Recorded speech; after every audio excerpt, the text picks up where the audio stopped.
জোরে বলেন। আমার আলোচনা বোঝা গেছে, মাথায় ঢুকেছে?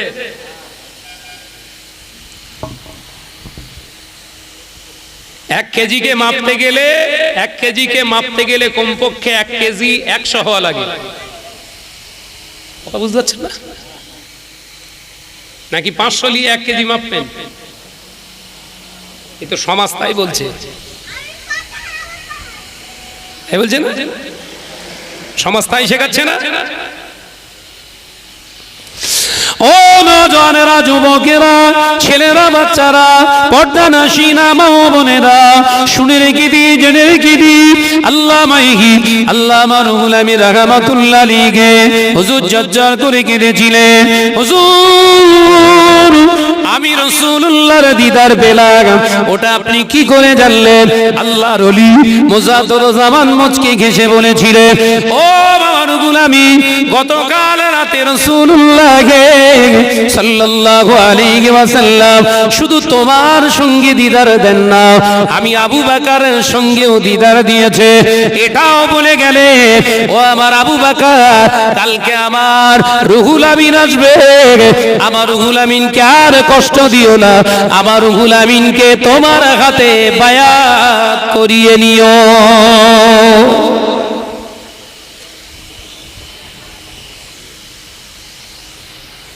কার হাতে কে বায়াত হচ্ছে আর কে বায়াত করাচ্ছে, এসব ইতিহাস গল্প বলছে, গল্প।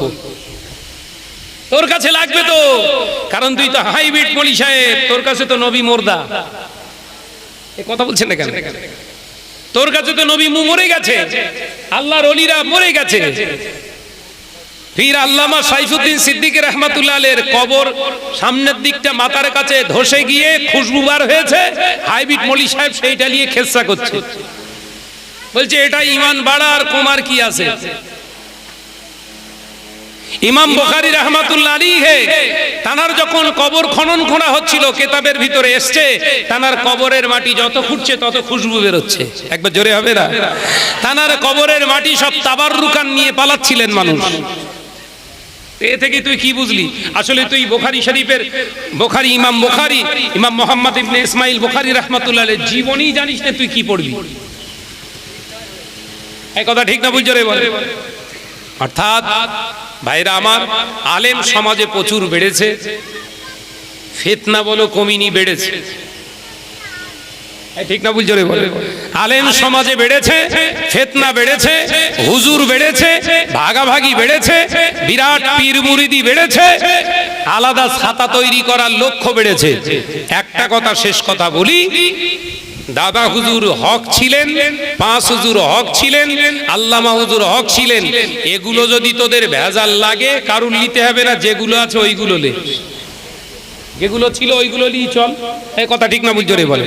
দাদা হুজুর পীর কেবলা রাহমাতুল্লাহ আলাইহি বলেছিলেন, মাসলা মাসাইল শরিয়াতের কোন বিষয় নিয়ে যদি ইখতিলাফ দেখা দেয়, মতবিরোধ দেখা দেয়, অন্য কোথাও নয়, তোমরা আমার 21, 22, 23 ফাল্গুন ইসালে সওয়াবে এসে মীমাংসা করে নিও।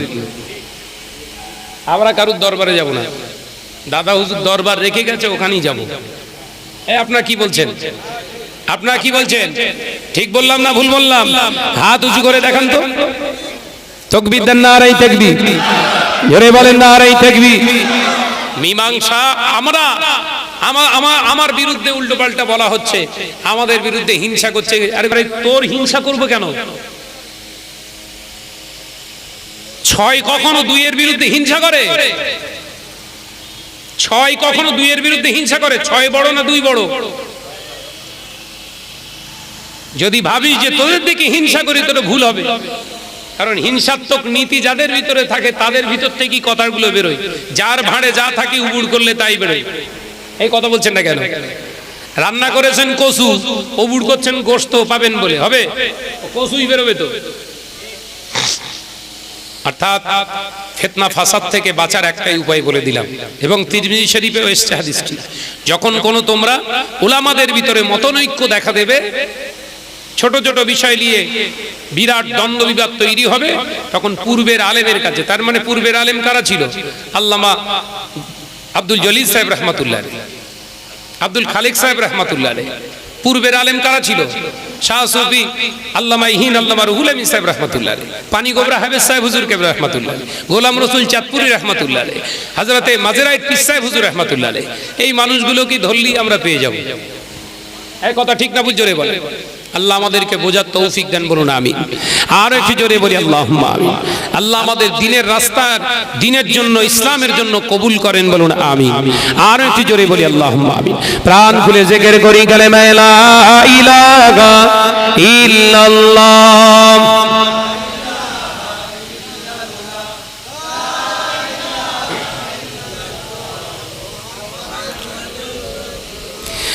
একদিন তোমারি নাম মসজিদে হবে এলান, একদিন তোমারি নাম মসজিদে হবে এলান। তৈরি থেকো, তৈরি রেখো কবরের মাল সামান। জোরে বলবেন না, জোরে বলবেন না। একদিন তোমারি নাম মসজিদে হবে এলান। আল্লাহুম্মা চলে এসেছে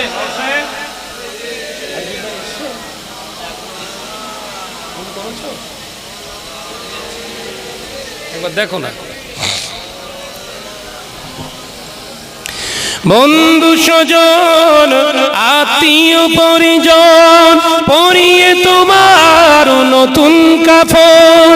বন্ধু স্বজন আত্মীয় পরিজন পরিয়ে তোমার নতুন কাফন নিয়ে যাবে ওই কবরে, থাকবে না কেউ আপন। একদিন তোমারই নাম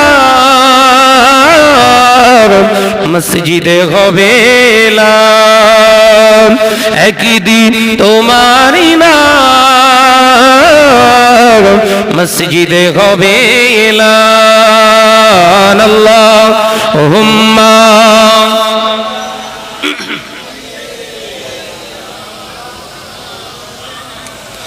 ওয়া আলা আলিহি।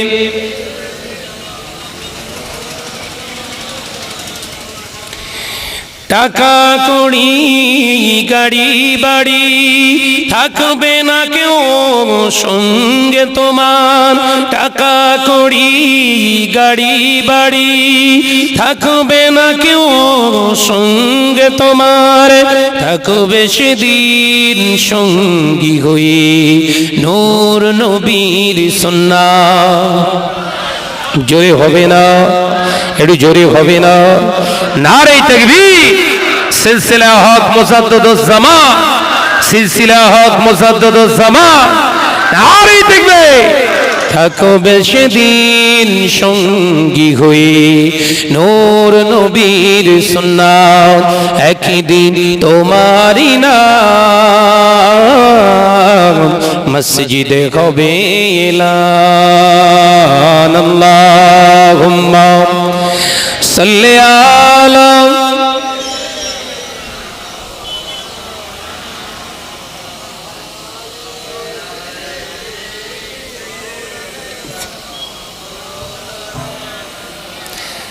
আমি হাদিসের আলোকে যেটা শেষ করতে চেয়েছিলাম বলে যায়। রাসূলুল্লাহ সাহাবী হযরতে আব্দুল্লাহর বিবি শুনে নিলেন। অপশন দুটো ভুলে যাচ্ছে। অপশন হলো দুটো। যদি রোগটাকে সবর করে নিতে পারে, যন্ত্রণাটাকে যদি সহ্য করে ওই অবস্থায় রোজাটা যদি পূরণ করতে পারে ভালো। আর যদি ওই অবস্থায় মৃত্যু হয়, আমি নবী জানিয়ে দিলাম মরণের সাথে সাথে দিদারে এলাহি নসিবি হয়ে যাবে। এ নওজোয়ান যুবকেরা, ছেলেরা, বাচ্চারা, শায়াটির মুসলমানেরা, দ্বিতীয় অপশন কি? রোজা ছেড়ে দিতে পারে, তবে শাওয়াল মাসে রোজা করতে হবে, রোজাটা কাজা হয়ে যাবে। এ নওজোয়ানেরা, আল্লাহ নবী আর একটা অফার দিলেন, আব্দুল্লাহ যদি সবর করে অবস্থায় মারা যায়, আব্দুল্লাহ জানাজার ইমাম স্বয়ং আমি রাসূলুল্লাহ হয়ে যাব। জোরে বলুন সুবহানাল্লাহ। এ নওজোয়ানেরা, কিতাবের ভিতরে এসেছে আল্লাহ নবী কলেজার সাহাবী বিবি দৌড়ে দৌড়ে স্বামীর কাছে চলে গেলেন। ওগো বিবি আমার, ওগো বিবি আমার, রাসূলুল্লাহ দরবারে গিয়েছিলাম। কি বলেছে নবী? নবী জানালেন দুটো অপশন। এক নাম্বার অপশন, রোজা যন্ত্রণা যদি রচনা সহ্য না করতে পারে, আপনি পেটের যন্ত্রণা যদি না সহ্য করতে পারেন, রোজা আপনি ভেঙে দিতে পারেন, তবে আপনার কাজা আদায় করতে হবে শাওয়াল মাসে।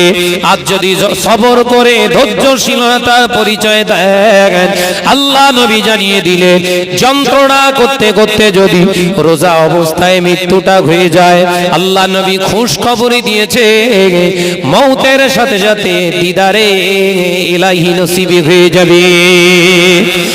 আর কি বলেছে বিবি?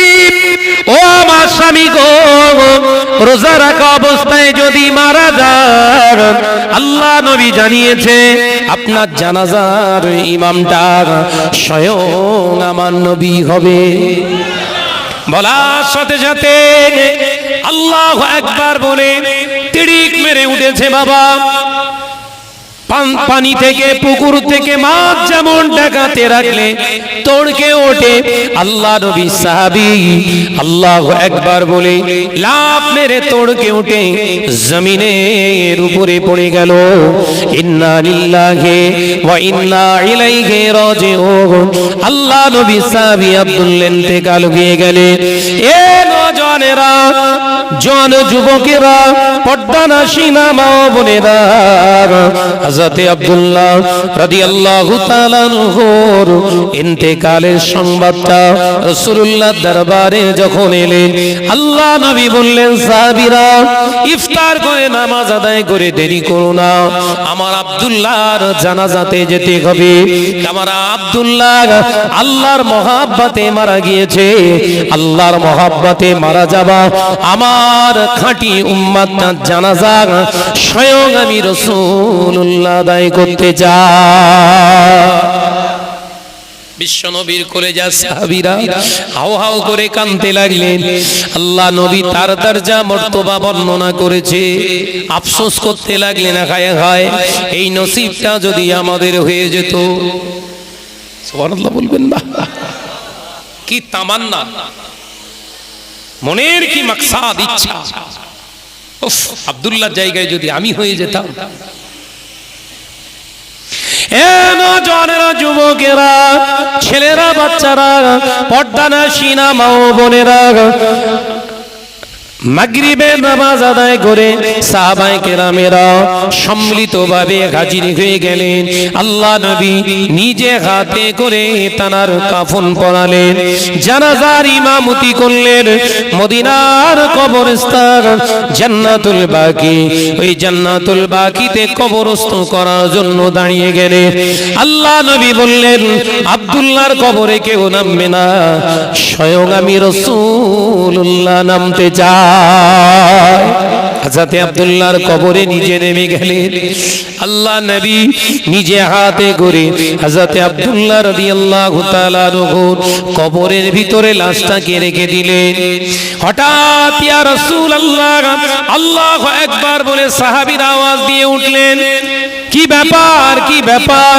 ইয়া রাসূলুল্লাহ, হাবিবাল্লাহ, আসমান থেকে একটা লাইট, একটা ফোকাস যেন ভাই আব্দুল্লাহর কবরে এসে পড়ছে। আল্লাহ নবী বলেছিলেন ও আমার সাহাবীরা চিন্তা করো না, আল্লাহ পাক আমার আব্দুল্লাহর প্রতি রাজি হয়ে গিয়েছে। এটা হলো তার একটা বাস্তব নমুনা। রোজা আল্লাহর জন্য রাখুন। রোজা রাখা অবস্থায় যদি মৃত্যুটা নসিব হয় আলহামদুলিল্লাহ, ভালো তো। মৌতের সাথে সাথে প্রেমিক প্রেমিকার দিদার হলে যত খুশি হবে, আপনি রবের দেখা পাবেন কত খুশি হবে। হ্যাঁ, অনেকেই বলে সফরে গেলে রোজা রাখতেও পারেন না রাখতেও পারে, তার উপরে রোজা ফরজ নয়, এটা শরিয়াতের হুকুম। কিন্তু আমি যতবার সফরে গেছি রোজা ছাড়িনি, আল্লাহর কসম রোজা ছাড়ি না, কারণ মন সান্ত্বনা দিতে পারি না।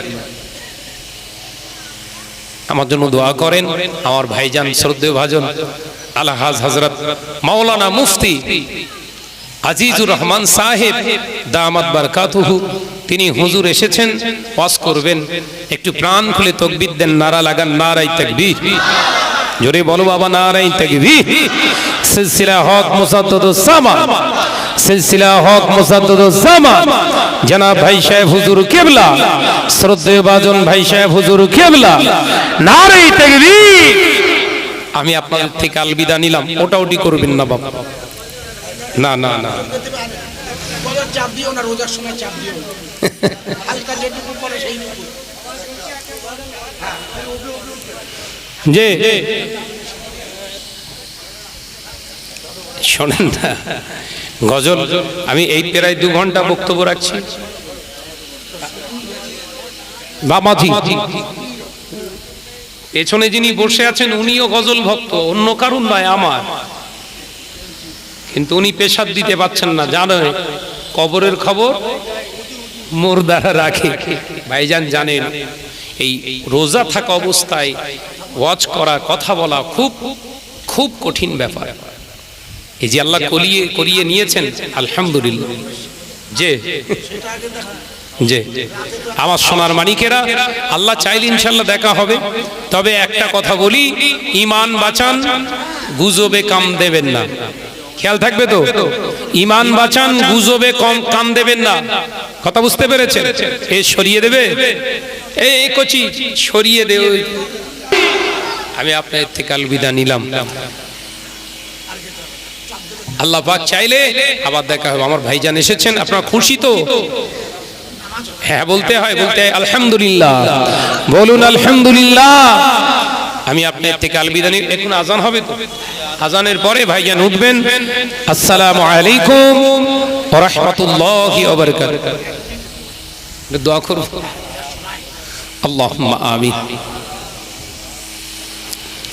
ربنا ظلمنا أنفسنا وإن لم تغفر لنا وترحمنا لنكونن من الخاسرين اللهم آجرنا من النار اللهم آجرنا من النار فوض أمري إلى الله إن الله بصير بالعباد আল্লাহ আমার ভাইদের, আমাদের সকলের জীবনের গুনাহকে মাফ করে দিন আল্লাহ। এই মাহে রমজানের ওসিলায়, এই মাহে রমজান যেমন পবিত্র, আমাদের জীবনটাকে পবিত্র বানিয়ে নিন আল্লাহ পাক। এই মাহফিলে যারা ইন্তজাম করেছে আল্লাহ, আমার কমিটি ভাইদের জীবনের গুনাহকে মাফ করে দিন আল্লাহ। এই পরিশ্রমকে কবুল করুন। শ্রোতা বক্তা আমার ভাই সাহেব এসেছে আল্লাহ, ইসলামের জন্য, হকের জন্য আমাদেরকে কবুল করে নিন। যতদিন দুনিয়ার জমিনে বাঁচিয়ে রাখবে হাবিবের ইত্তেবা করে, মুজাদ্দিদ জামার নীতি আদর্শ মেনে চলে আল্লাহ আমাদের সকলকে চলার তৌফিক দিন রব্বুল আলামিন। মাহে রমজানেতে যত বান্দা তোমার খানায় কাবায় যাচ্ছে, নিয়ত করেছে আমিও গুনাহগার, 6 অথবা 7 তারিখে যাচ্ছি আল্লাহ আমাদের সকলের সফরকে কবুল করুন। শুধু মক্কা মদিনা দেখিও না, হাবিবের দিদার আমাদের সকলের নসিব করে দিও আল্লাহ। রব্বানা তাকাব্বাল মিন্না ইন্নাকা আনতাস সামিউল আলিম ওয়া তুব আলাইনা ইন্নাকা আনতাত তাওয়াবুর রহিম। সুবহান রাব্বিকা রাব্বিল ইজ্জাতি আম্মা ইয়াসিফুন ওয়া সালামুন আলাল মুরসালিন ওয়াল হামদুলিল্লাহি রাব্বিল আলামিন। আমিন সুম্মা আমিন। কালেমা লা ইলাহা ইল্লাল্লাহু মুহাম্মাদুর রাসূলুল্লাহ। এখানেই জামাত হবে। আপনাদের যাদের ওযুর প্রয়োজন আছে ওযু সেরে কাতারে বসে যান।